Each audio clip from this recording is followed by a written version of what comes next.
And just want to say a couple of opening words. So welcome everybody to this VSA online webinar. So today it is my great pleasure to invite a team from the USA. So Mohammad Alam, Edward, team, and James. So Edward will present a talk on recasting self-attention with holographic reduced representation. So I mute myself. The floor is yours. Please. Thank you. And yeah, Mohammed's here. He's the one who really deserves the credit for making this work and the results that I'm going to present. So I want to make sure everyone knows glory goes to him and not me. But selfishly, as a good advisor, I will present and take undue credit for my help. And I don't have a huge number of slides. I'm very sort of happy to take questions or clarifications during the presentation as we're going, rather than waiting till the end.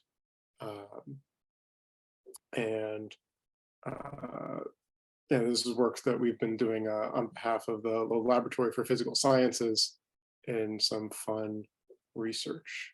And so we'll start with what on earth are holographic reduced representations, which might be more familiar to this audience than any other that we've talked to before.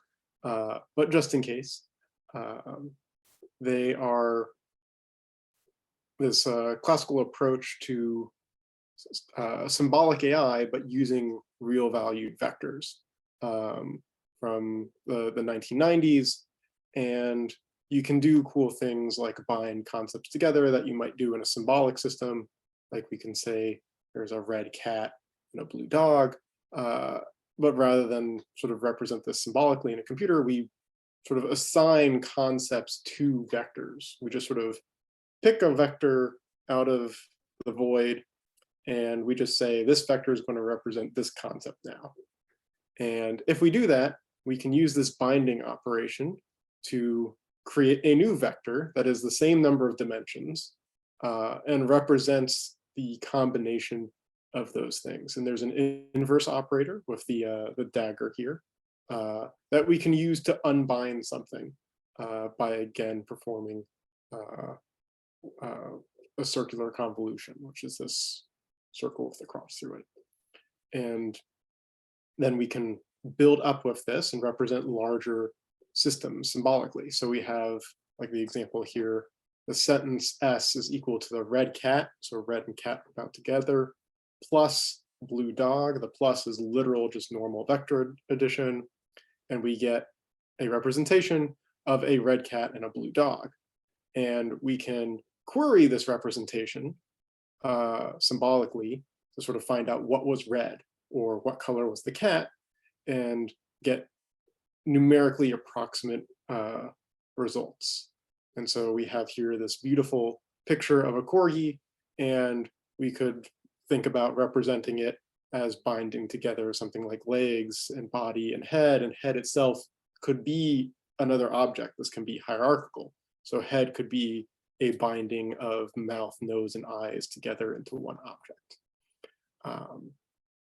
And so the question that we had in this research was, can we use HRRs and this cool neurosymbolic hybrid representation to implement some sort of useful inductive bias that gets us some benefit, in the same way that like convolutions are a very powerful inductive bias to making a CNN and learning from images. Can we make our own inductive biases out of this framework? And we have an existence proof of yes, we can, by recasting the self-attention mechanism as used in transformers into holographic reduced representations, HRRs. And this gets us some nice benefits, and it's motivated by a real world problem that we work on at the Laboratory for Physical Sciences, which is actually in malware research and malware sort of detection. And I'll come to that a little bit later back at the end. Okay, so a little bit more on HRRs. Again, this presentation for a normal audience that may not be as familiar as people are here, but if this is new, tell me so I can ask, so that I can ask questions, so that I can answer questions as people have them. So we have this binding operation that I mentioned, and we can see on the right, the way that we'll define binding is you take these two vectors, A and B, you apply the Fourier transform to each of those vectors, you do the element-wise multiplication of their elements, and then you do the inverse FFT to go back into a single real dimensional vector.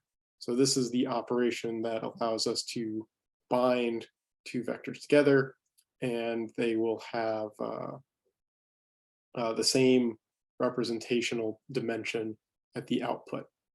So this isn't true with all options. The tensor product representation is an alternative where the dimension expands as you bind more things, but that gets very cumbersome very quickly. So we have this binding operation. The inverse is, again, sort of using FFTs, and we can basically take the reciprocal of each complex value in FFT land, and then do the inverse, or do the inverse FFT, and that gets us our inverse operation.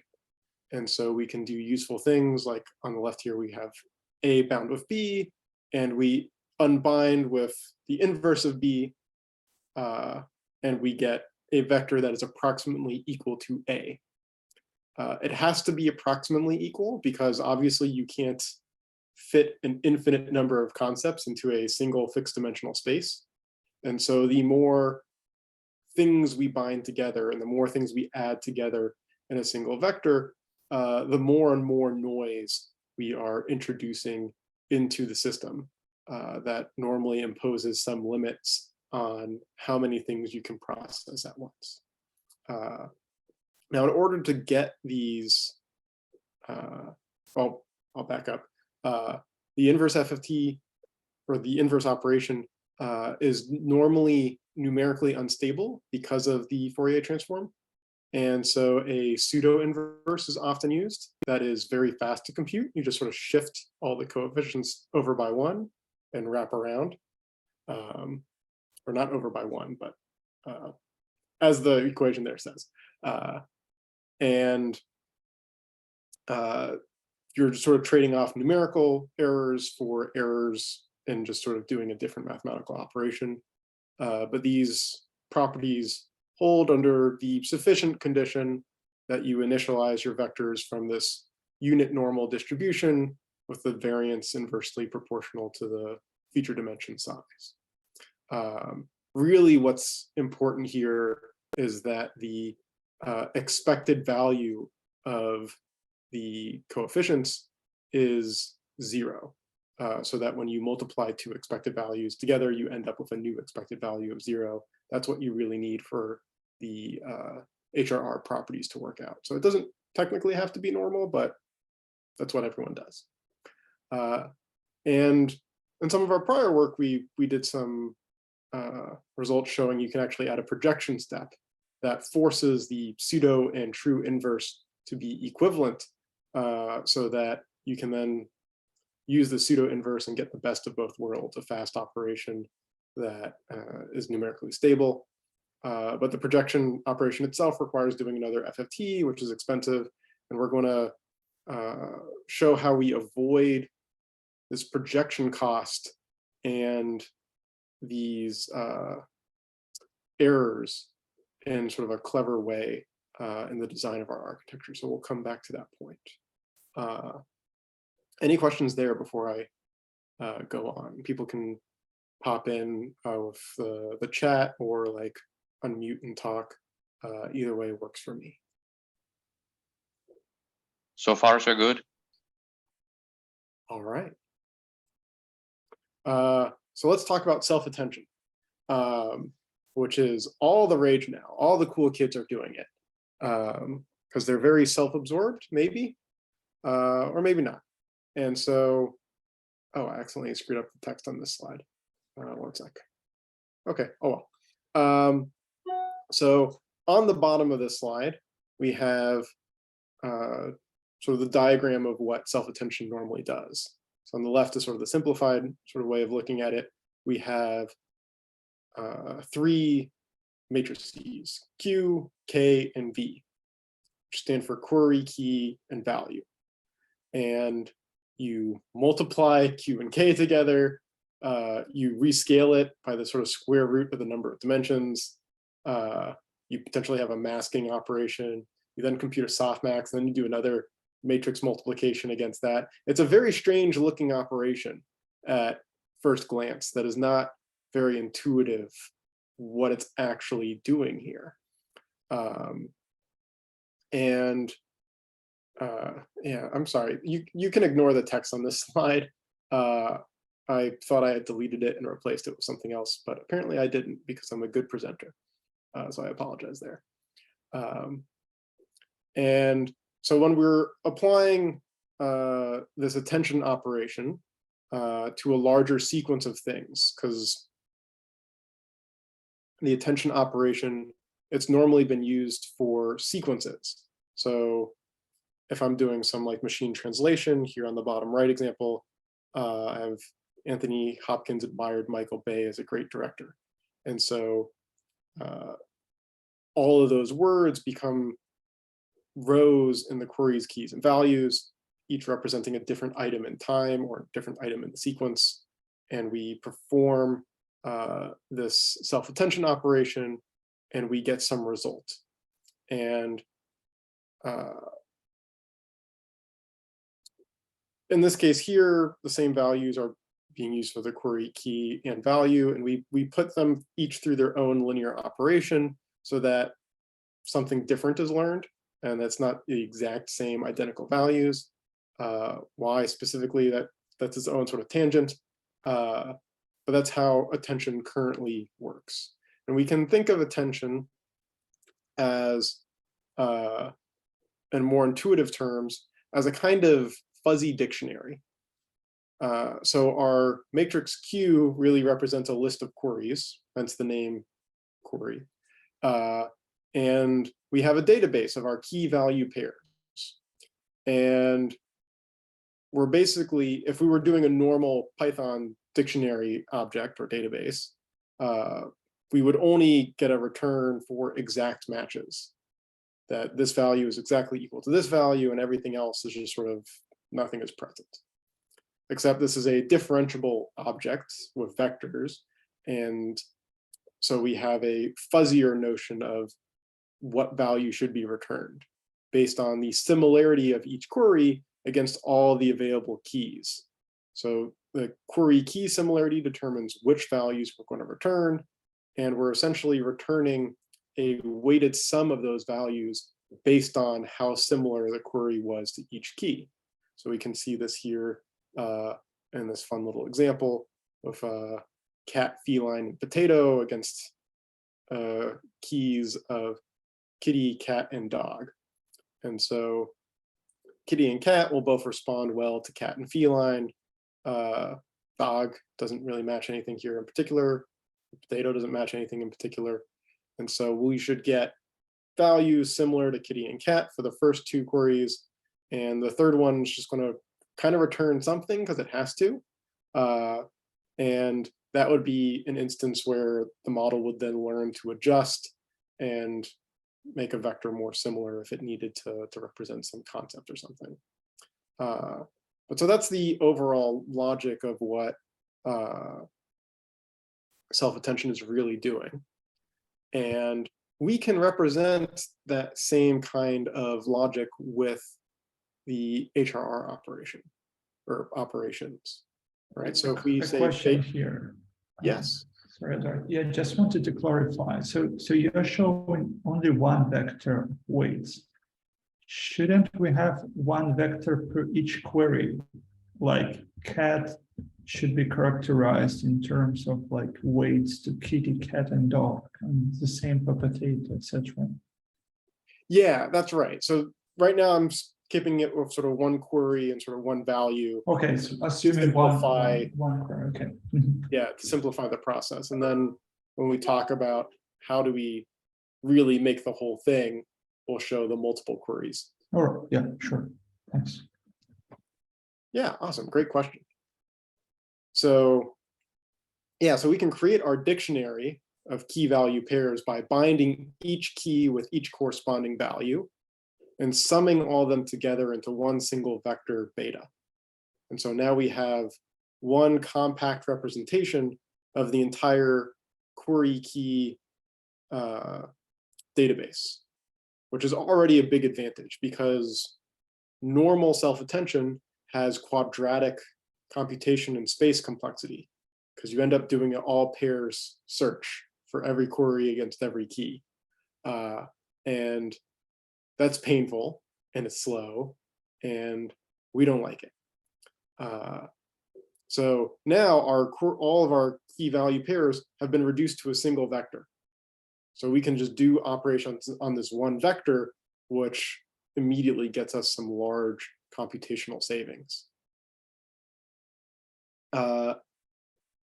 Dennis, I'm not sure if Zoom is being weird. It shows that maybe you're trying to talk. I'm not sure. No. Okay, Zoom's just being weird then. My apologies.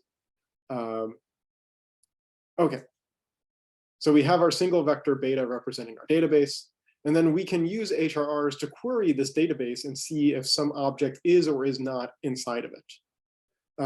So if some object A bound with B is inside beta, that should be beta instead of S.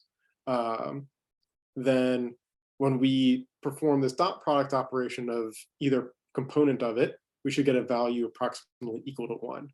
So if you think of A and B as items in our key value pair or a query that's very similar, we're saying, is this query in this data set? And we can check that it is. And if it's not, we should get a value approximately equal to 0. So we have this way to check if things are in the database, and we can get fractional answers as well that may possibly be due to noise or may be due to similar but different values between the queries and the keys. So we can have a query that's slightly different from a key, but it will still respond with something non-zero. So let's talk about how that actually looks like without my typos. I appear to have not had any typos on this slide, but maybe I shouldn't say that yet. So we start with step 1. We take all of our key value pairs, bind them together, and add them up into one single vector beta. So this is log linear in complexity because the FFT is log linear. And then we're just sort of summing everything together. So that's nice and easy. And then we get a representation V hat. That's going to be our sort of response that we infer about which values we should be extracting. And it's a single vector. So what we're doing is we're summing up all of our queries and then taking that sum and unbinding it against the database beta. So now we've got one vector representing the sort of superposition of all of our potential responses. And now with this vector, we can go through and ask how much of each individual original value, V subscript T, is represented in this response, V hat, by doing the cosine similarity. So we're doing cosine similarity because cosine similarity starts with doing the dot product, which corresponds to the querying that we were talking about before. But we do cosine similarity because we want to normalize it so that the minimum and maximum values are constrained. We want to avoid numerical instability of a value just sort of exploding or learning to be arbitrarily large or arbitrarily small by if we did an unnormalized dot product. So that's why it's cosine similarity. So we get alpha t for each of our t original values. How important is that value to the final response? And then we compute a softmax activation over those alphas to get a normalized set of weights W. And our final attention function, attention QKV, is basically just each weight times the original value that's in our database. And we can just combine these all together. And this defines our simple self-attention function. And if we combine it into a larger multi-headed attention and transformer that work the same way that a normal multi-headed attention and transformer do, we call it a herformer because it's a fun name. And the code on the right sort of shows the multi-headed attention implementation. So we have our linear layers for the query key, value, and output. We push the query key and value through their corresponding linear layers. We do the binding and combination of all these things together. We unbind and then find the similarity scores. We have the mask in there for when you want to do masking. Softmax, pairwise multiply, merge, and then normal multi-headed attention. You have a dense layer at the end to change the output size to whatever you want it to be. And that's pretty much it. That's how we define a holographic reduced representation version of self-attention. And everything else we've generally kept the same. So if we've done a good job at creating a good inductive bias for querying and returning values, we should hopefully see better performance and better accuracy. And our intuition was that this would be a good inductive bias because that's kind of what HRRs are designed to do, is sort of, I can query this representation for different things that were or were not in it.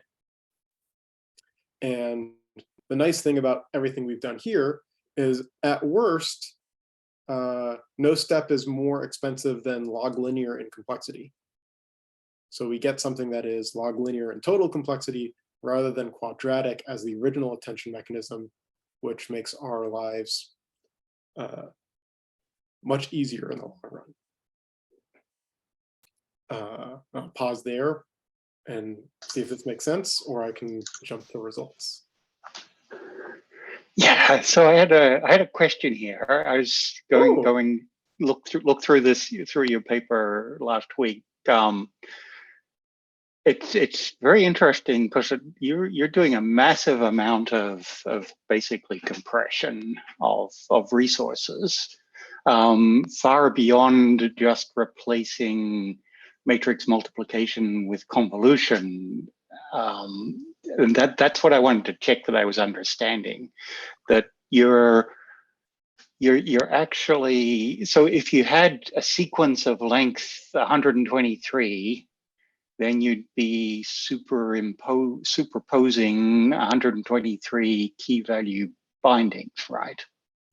Yes. Yeah, and that is nowhere appears in the original transformer architecture, correct?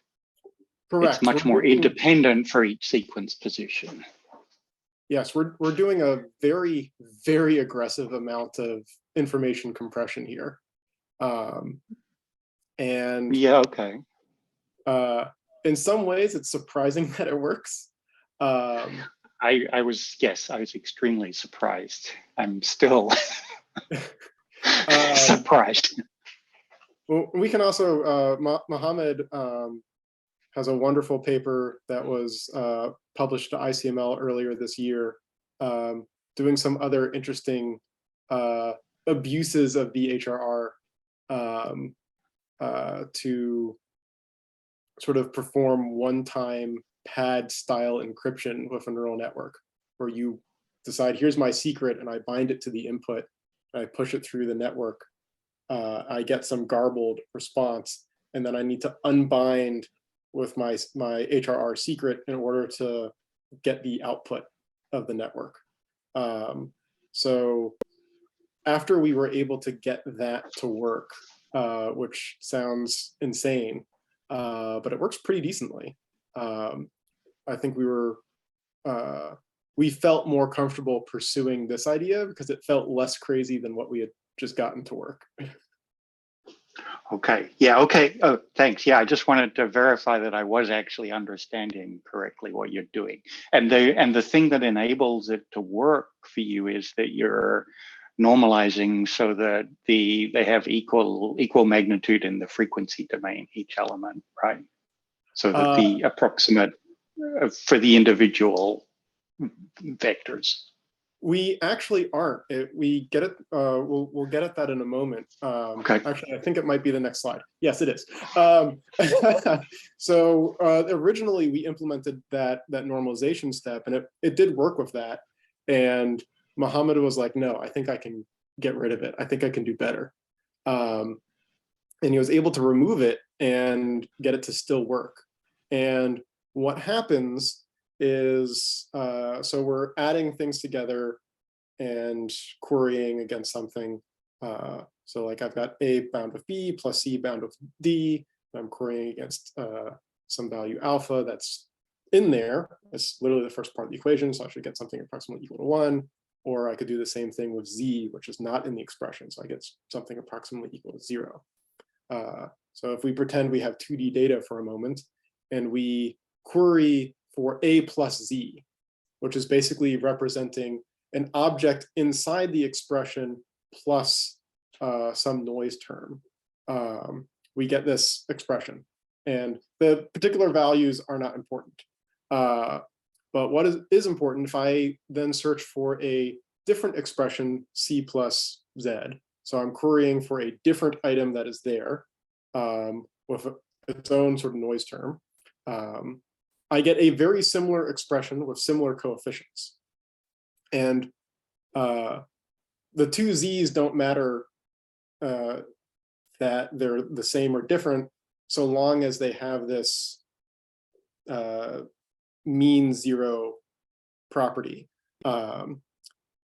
that you can see, like, okay, my expected value for like Z0 minus Z1, it doesn't matter if they're two different Z's or the same Z's, the expected value is the same.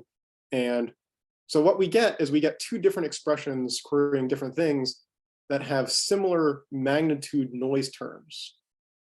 And as you go into a higher and higher dimension, it becomes more likely that you do get a similar magnitude noise term. And so what we can interpret this as is we're adding an approximately constant amount of noise to every vector that we're unbinding here in the way we set things up. But then we have the softmax operation in step 4. And the softmax operation is invariant to constant additive additions. And so we kind of approximately get this denoising step for free without having to do the complex projection step that we talked about on the original slide, and thus sort of get something that runs even faster with less work. So much credit to Mohammad for sort of figuring out the order of operations here that we can sort of get this denoising step for free, approximately. Did that make sense? Yeah, I think so. I'll look at the exact math, but yeah, that's a really interesting insight. And so, yeah, the rest we can sort of talk about our results. I think I'm maybe going through this a little faster than intended, so people definitely feel free to ask questions. But so, okay. Oh, sorry, go ahead. Sorry to interrupt you, but So I have a question regarding the computational complexity, which you mentioned. So going from the original transformer of order of t squared, where t is the sequence length, you mentioned that you go to order of t log t, right? Linear multiplied by log. Yeah. At least in the paper. So I was just wondering if you could clarify that. I don't immediately see it here. So I see that FFT has complexity exactly order of h log h, as you know, the dimensionality of the head. I don't see the t log t, so this dependence on sequence length. Yeah, so the KDD paper, the current version that's under review, we clarified it a little more. So if we're being more pedantic, because we were ignoring h when we wrote t log t. So if we're being more pedantic, it's like th log h. So step one, we have each binding is h log h. We have t of those, so we get th log h. And we sum them together, that's th, that goes away. And then step two, we're summing our queries together, there's t of them, so that's th, who cares?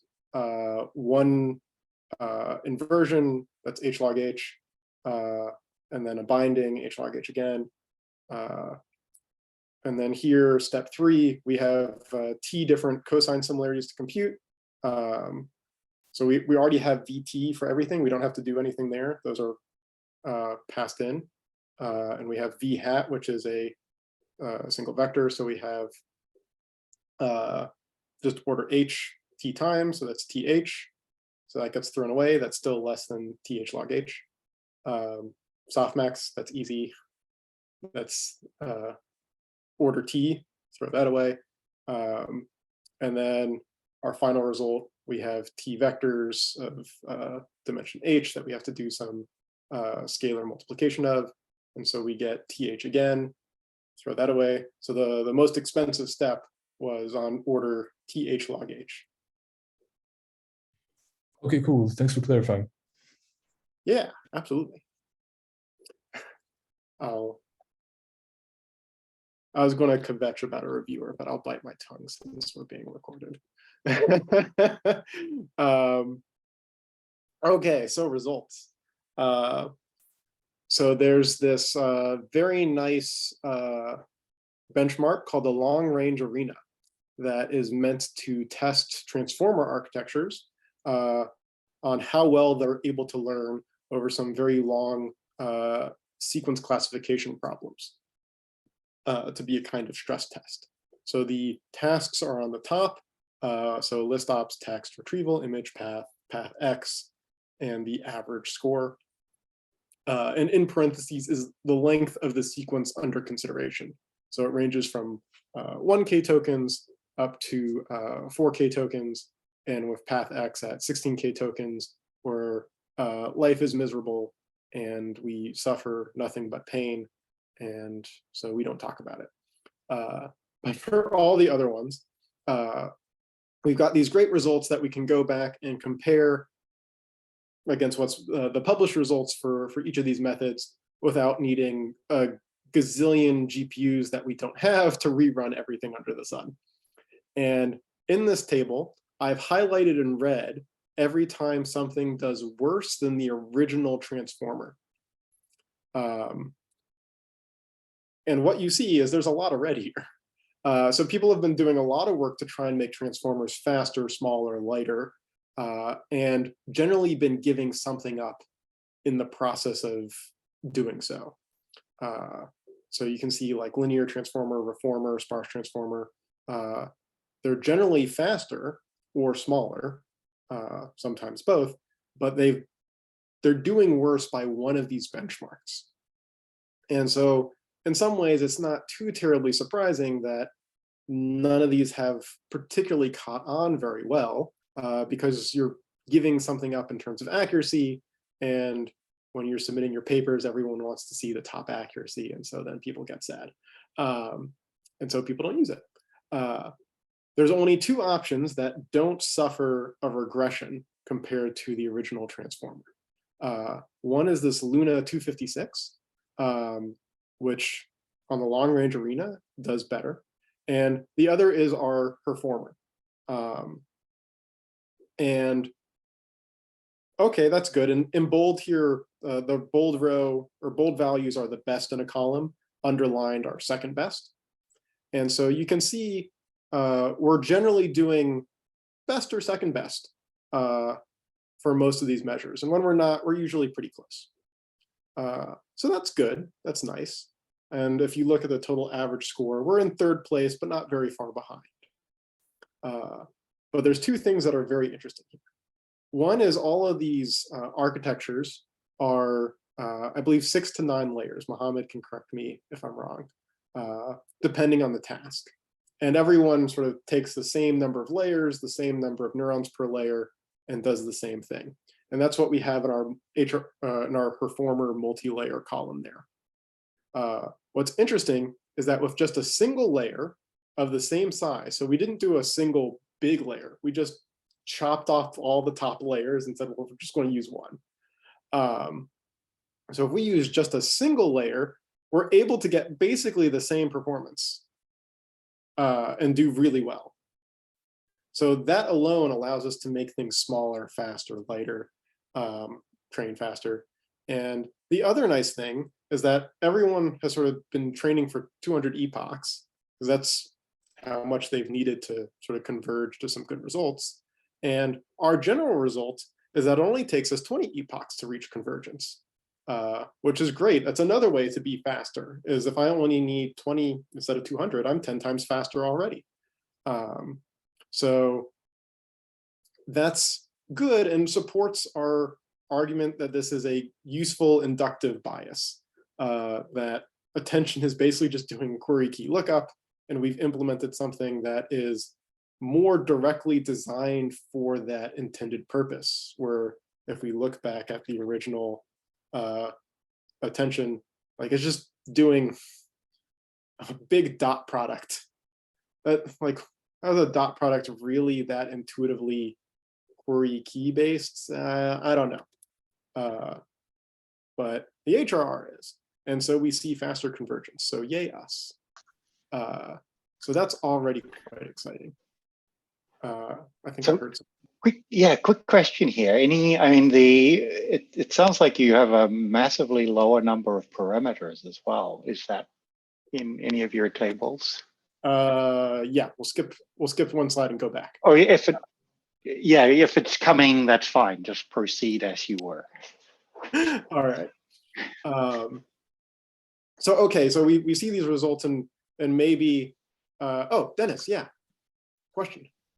Yes, so I have a question related to the benchmarking, right? So in a sense, based on slide 6, what you've what you've presented, the way how the performer works. So it seems that, like, if you basically if we basically reinterpret what it's doing on the original transformer matrix, right? Once we get this t squared matrix of values of attentions, so it's doing something like, assuming that in each column we have this weight coefficients for every query in our matrix Q. So we can essentially sum them together column-wise, right? Yeah. And that's some should be very, very close to what we get in step 5, right? So that, it is conceptually similar, but not numerically similar. right, because we would have some kind of noise and things like that. But and probably softmax. I mean, probably we need to compute this T matrix before doing the softmax. We sum them together and then we do the softmax on this vector. But that kind of means that one can try to do the ablation study, right? Like getting into the original transformer and making this explicit multiplication. And so I was wondering if you guys done that, just to see if that kind of modification to the original mechanism of the transformer would result in the same effect as you're observing now with Harformer. We haven't done that. What we that's a good thought. What we had originally mentally pictured as our sort of ablation already done for us is FNet. So FNet replaces the self-attention operation with just a Fourier transform, and then just sort of mushes things together. And we felt that was our most sort of direct ablation, because we're using the FFT to compute the HRR operations. That if it was just a matter of like the FFT is sufficient, the FNet should be equal to what we do. Whereas if the specific design structure of HRRs and the way you represent it is what's important, then we should hopefully see something better than FNet. And you can see in the results that we do considerably better than FNet does. But that is definitely an interesting ablation idea that I do like. All right. Yeah. Thanks. And thank you for reminding me to bring up FNet, which I just explained why FNet was particularly important. Okay. Where was I? Yes. Okay. Next slide. So your name might be Tony, and you might be wondering if this is way too much aggressive compression. Like, are we still learning like something or anything? Like how? And so we have our T values from the weight matrix W that for the image problem, we can actually visualize and get some intuitive sense on if we're actually learning something or not. And so what the image task is, it's CIFAR-10 and its classification. But what they do is they take the 2D image and they just unroll it into a very long sequence. And so you have instead of a 32 by 32 image, you have a 1024 pixel step classification problem where you just sort of go 1, 2, 3, 4, 5, 6, 7, 8, all the way to 1024. And we can look at what each of the heads in our performer are responding to given the different input images on the top row. And we can actually see that the response magnitude corresponds to the visual structure inside the image itself. So it's actually learning to respond to, it seems like a pretty good edge detector, where that edge detection was learned from a sequence of individual pixels rather than receiving the native 2D structure of the image. So this is very cool and a nice way to convince ourselves that it is actually doing a pretty good job learning over these very long sequences, despite our aggressive compression. So this was one cool result, which is easier to visualize, again, where normal transformer would have a tensor here instead of an image for each one of these heads, because they have, it'd be 1024 by 1024. So that gets hard to visualize. If you sum up over the columns there in this example, it just looks like random noise. You don't see any structure. We have that in the appendix of the new paper that I forgot to put in these slides. And then looking at the sort of trade-off of scores on the benchmark versus training speed versus the memory used for training. So ideally you want to be in the top right corner of this graph, and that's where we live. So there's a performer and with multiple layers in purple, that's right around here. And then this is the single layer one right over here. So by far and away, we are considerably faster than all the other methods available today. And as we saw in the original table, a little less accurate, but not too far away. Certainly much better than this population over here. And so depending on which thing you consider your primary baseline, or order of magnitude less memory use to train or more, we're up to 2 orders of magnitude faster. And this is not this. I don't believe we factored in the epoch advantage here. Yeah, this was just sort of, I think, a raw, just sort of turning the crank for an epoch.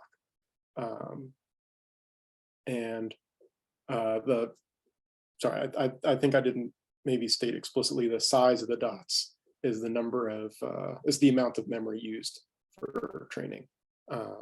So yay us, exciting, we're using a lot less memory, so we can potentially do more. And then Zoom's overlay is making this hard for me to look at my slides. Can I fix this? There we go. That's easier. What's also nice is that the FFT function is better optimized with respect to batch size than matrix multiplication is in modern deep learning frameworks today, for whatever reason.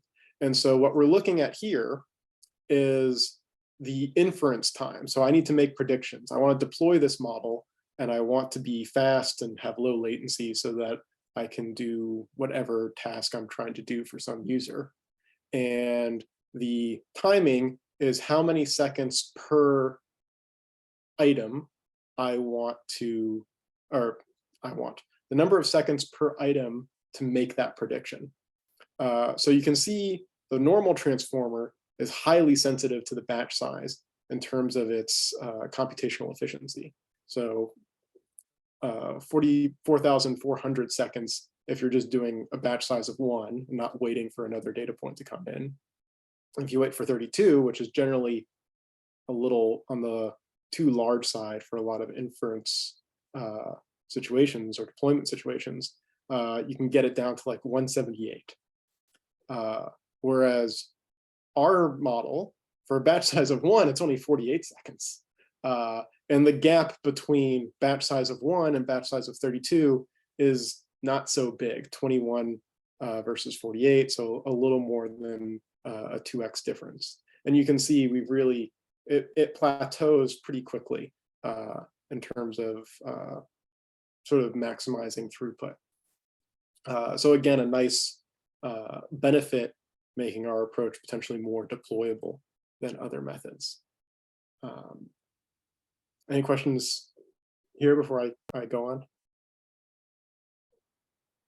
Yeah, I have a question. What was the specific setup that you trained or tested this on? For getting these numbers, we just pushed through one of the benchmark tasks through the models just to get the timing numbers. But this wasn't we didn't have a different like task that we went and we deployed this model for. If that, did that address your question? Or maybe I was wondering what kind of hardware? Is this on the GPU or is this some other device? This was on, yeah, I can go on here. This is okay. Yeah, go ahead, Mohammed. So this is tested on Tesla V100 GPU, and I use we have 16 GPU, but for this task I used a single GPU. Okay, thank you. And the GPU under question that was used for this was, I think, is a generation before the V100. I forget the name of it. But yeah, not like the latest fanciest GPU. It's a good GPU, but not crazy. Okay. This one I've got the picture. I was just going to talk more about it because it's for the last main result that we have. Is I had mentioned the original motivation for this is a lot of the work that we do at the lab is around malware analysis and malware detection. And in particular, we're interested in ways to do malware detection with as little domain knowledge as possible. Because writing code to extract features from malware is very time and labor intensive. It's very brittle because malware is written by someone who's actively trying to mess with you, and they have no obligation to follow the rules. They can muck with the format, they can do weird things, and will often do that to intentionally mess with you and try to mess with your parsers. So keeping parsers up to date for robust feature extraction is very expensive. It's a huge investment if you need to build a detector for a new platform. If someone comes out with a new OS or a new phone or something, and you need to quickly get a malware detector up and going, it's a multi-month effort and even a multi-year effort to create good feature extractors for a new platform when it comes to detecting malware. So it's very labor intensive. And so in an ideal world, we could just throw a neural network at the raw bytes of an executable and have it learn to become a pretty decent malware detector by just looking at the raw bytes, because then we don't have to implement a parser, we don't have to maintain it. As we get more new data, it can hopefully just sort of learn whatever the new thing the kids are doing these days to mess with the malware detectors or implement whatever subversive thing they're trying to do.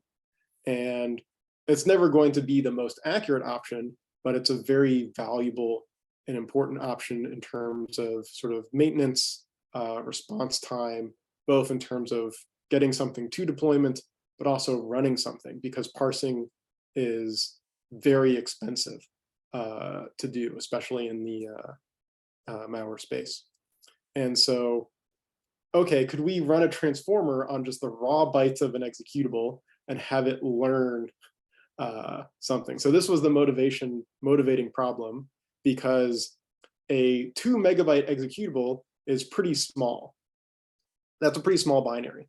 But in terms of a sequence classification problem, that's enormous. That's 2 million time steps.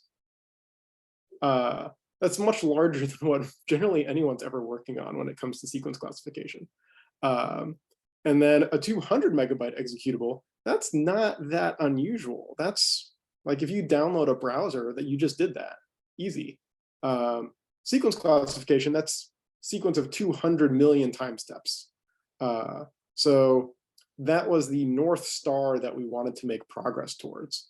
And so that's sort of the background of what inspired this particular research item to see, could we push transformers in that direction for the first time?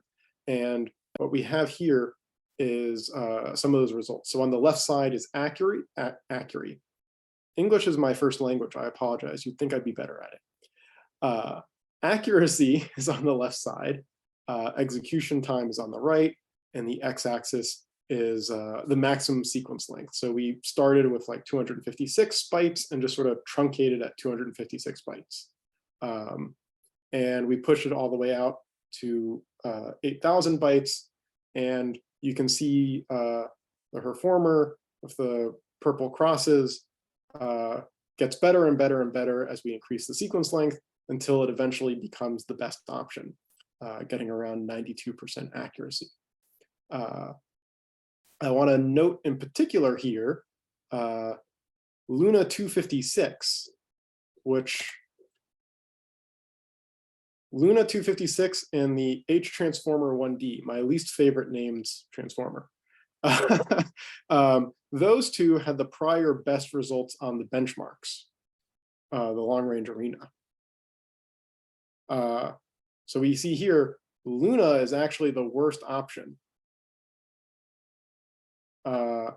And the H transformer 1D did decently, but starts to fall apart as we push it to the maximum sequence length. Which the Luna one in particular is very interesting because it was the only other option that appeared to be better by every measure. And part of how Luna works is it sort of compresses the sequence axis of the transformer into just sort of a much lower dimensional representation, a 256 dimensional representation, and forces everything down into that to force the complexity to be lower. And you're just sort of hopefully approximating the information you need over time or over the sequence, and not losing too much by being forceful with it. And so what we believe we're seeing here is that there's more information and more important information over time for the malware problem, where Luna, by trying to sort of skimp on that part, is suffering greatly in terms of its accuracy.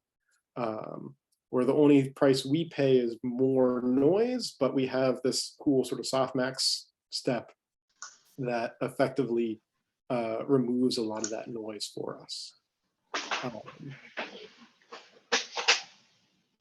So quick question here. Yeah. How would you apply this to, you said some of the programs you might want to apply this to might be many megabytes or hundreds of megabytes. Would you just roll a window of like 8,000 bytes over it, or are you talking about scaling up to the full length, or what? Yeah, so we haven't pushed further on this yet to try and get all the way there. I'd like to, but we have limited compute resources, so we have to pick and choose. We stopped at 8,192 because that was sort of the limit for all the other options available, that we couldn't push any of them any further than this.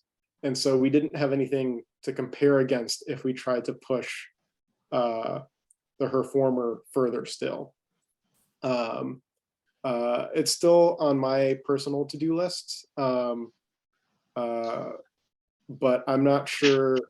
I'm doubtful we could get it all the way to 2 million, but I would like to eventually try it and see where it fails to then have ideas about how I might extend it further.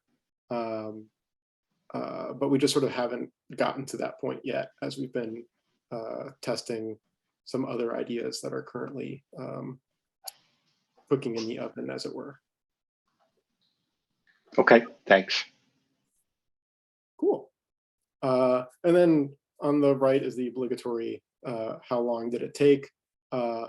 This plot is considering everything was just sort of trained for the exact same number of epochs over the same data set, and isn't factoring in anything else. So for that reason, FNet ends up being the fastest because it's just an FFT, just one for every layer. But as you can see, FNet doesn't do very well in terms of accuracy here.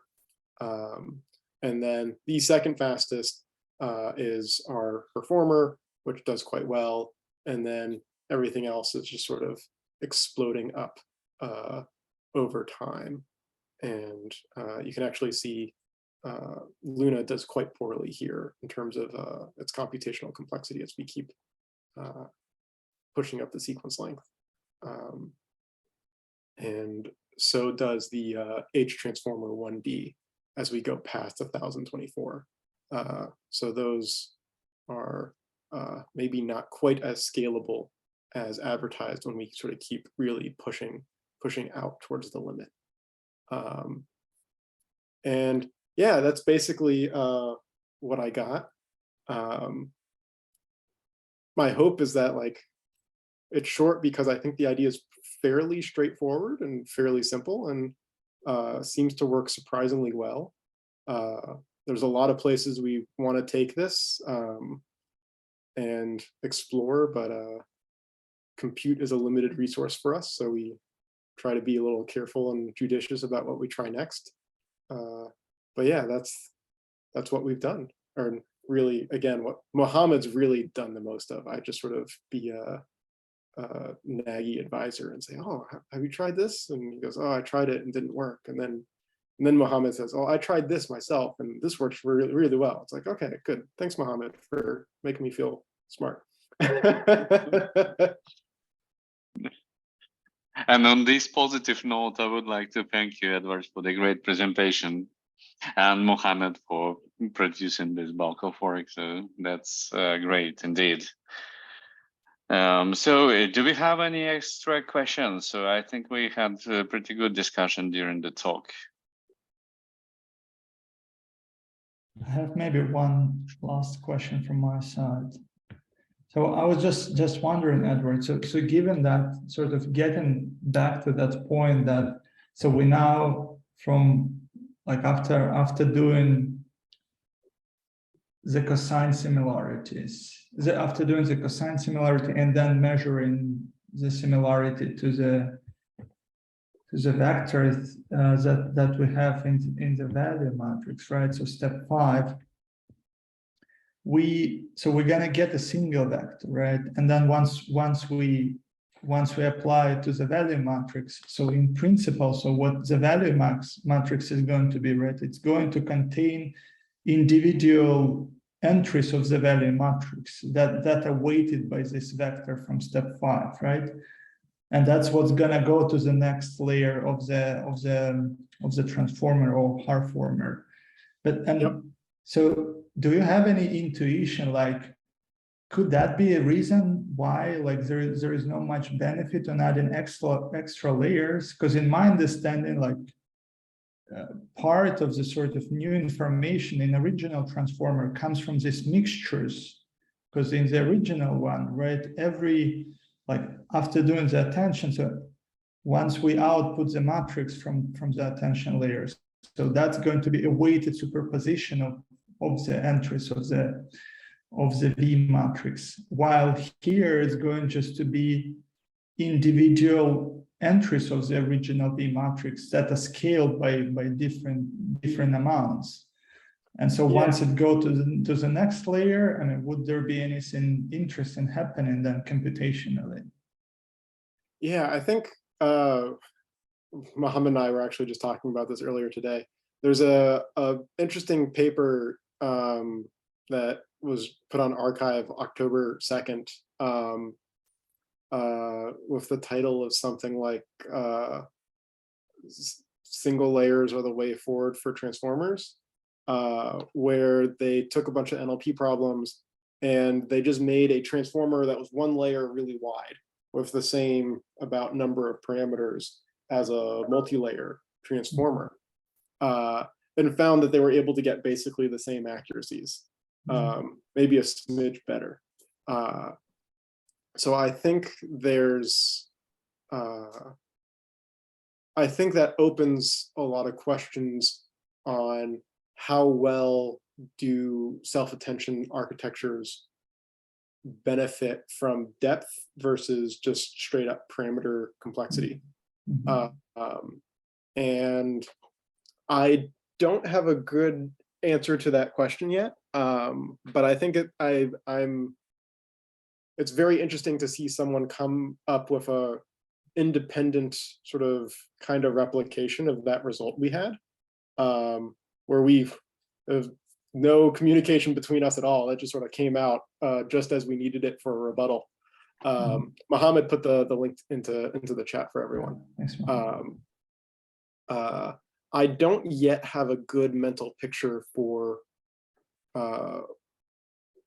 so why that might be, and there's lots of old results from circuit complexity on the width of a circuit can sort of grow exponentially in order to compute some function, but if you then do depth, you can gain you can implement some of these functions in linear numbers of circuits rather than exponential if you sort of force yourself to have no depth.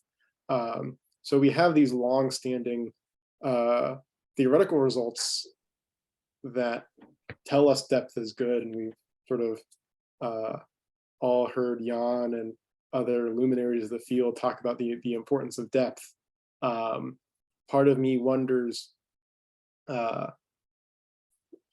there's certainly probably some amount of truth to it, but maybe the degree that we've focused on it might be the community at large overfitting to one idea. And we figured out how to make depth work better, and then we just sort of piled in on that. And so we just kept making ways to make depth get better and better. And we stopped thinking about, well, could we make width work better? And maybe we're starting to see some of that now, or maybe I'm reading far too much into two sets of results. That's a long-winded way of me saying I don't know. Question. I may have missed, but what dimensionalities do you use in your vectors? I mean, have you found some good range? How much have you experimented with that? We generally used whatever the original long-range arenas used. Everyone sort of uses the same number of dimensions. Mohammed, do you know off the top of your head what the number of dimensions is? For the hidden layer? Yeah. So those are different for each single task. So it's generally between 128 to 512. But it depends on the task. Well, that to me still seems that's not really very high. There's something magical happens when you project things randomly into a high dimensional space. And it may be something like 5,000 dimensions, something like that. And instead of having lots of layers, you just throw it up in a space, and in that space somehow things become more easily separated. So that's something I think that's worth sort of investigating and sort of finding out how your results respond to changing the dimensionality. Because I've always felt that because the multi-layer things that have to backpropagate, they're forced to have fairly low dimensionality. Otherwise, the problem just gets out of hand.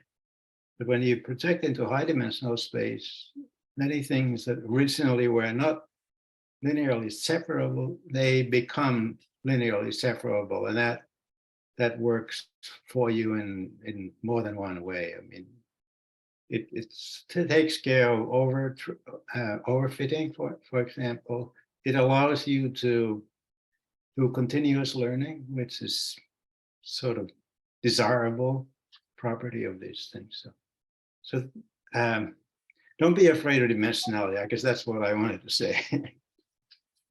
Yeah, no, I don't think we're afraid. In this case, we're sticking with the same values everyone else used, so that we have apple to apple comparisons, at least along the dimension of the number of parameters in the model. But yeah, and it's interesting because something that we're doing in this work, and that we also did in our NERPS paper, I can't remember if it was 1 or 2 years ago now, where we introduced this sort of projection step as a way to make backpropagation work through the HRR better, is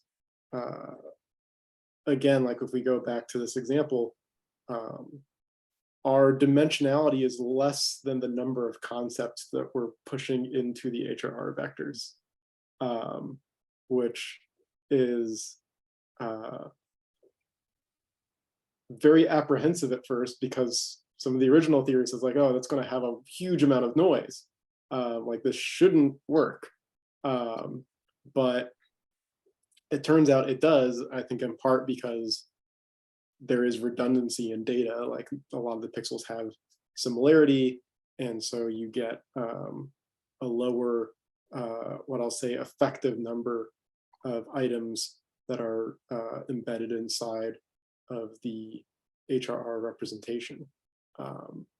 But there's two interesting aspects here of dimensionality, both with the dimensionality of the vector representation itself, but also the what I might abusively call the intrinsic dimensionality of the number of items stored in the database.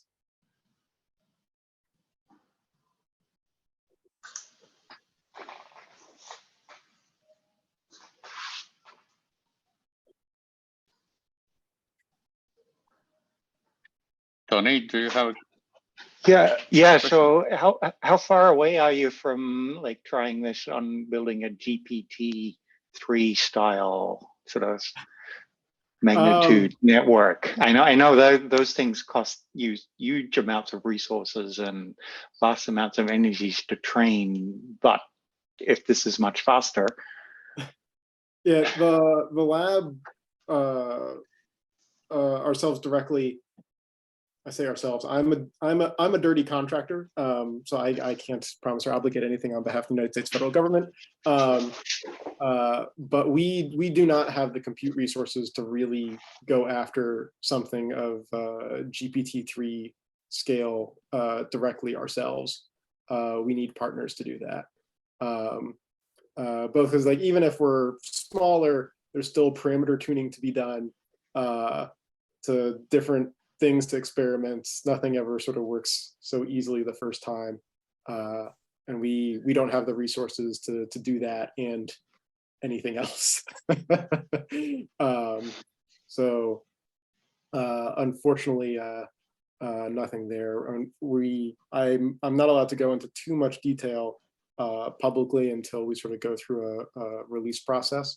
But we have some other work that we're currently pursuing with the HRRs, trying to sort of exploit in a similar direction, like what other things can we potentially make smaller and compactor by sort of abusing again.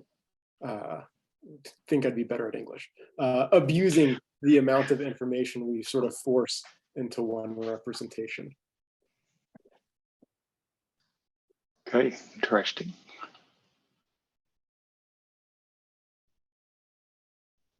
Yeah, I know this is